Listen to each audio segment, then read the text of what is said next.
கோதை திருவரங்கனை கல்யாணம் செஞ்சுக்கணும்னு முடிவெடுத்து நோன்பு இருப்பாங்க. மார்கழி மாதம் தன் தோழிகளை எழுப்பி திருப்பாவை பாடுவாங்க.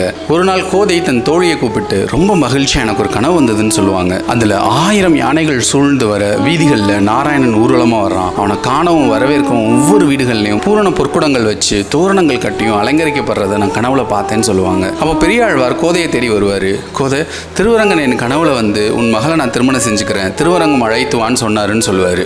அப்போ பாண்டிய வல்லபதேவனோட தூதர்கள் வருவாங்க. மன்னனுக்கும் இதே கனவு வந்தது. கோதை ஸ்ரீரங்கம் வரதுக்கான ஏற்பாடுகளை செய்து கொடுக்க சொல்லி திருமால் கட்டளையிட்டிருக்காருன்னு சொல்லுவாங்க. யானைகள், பரிவாரங்கள், பல்லக்குகள் சூழ கோதையை ஸ்ரீவில்லிபுத்தூர்ல இருந்து ஸ்ரீரங்கம் கூட்டிட்டு வருவாங்க. கோதையோட ஒரு தோழி இன்னொரு தோழி கிட்ட ராமன் சீதையை திருமணம் செஞ்சதும் கிருஷ்ணன் ருக்மணியை திருமணம் செஞ்சதும் சாத்தியம். அப்ப 2 பேருமே மனித அவதாரமா வந்தாங்க. ஆனா அருள் வடிவில் இருக்கிற அரங்கன் மனித பெண்ணான நம்ம கோதை எப்படி திருமணம் செஞ்சுக்க முடியும்னு கேட்பாங்க. பல்லக்கு ஸ்ரீரங்கம் கோவில நெருங்கும். அந்த மாயவனோட விளையாட்டை யாரால கணிக்க முடியும்?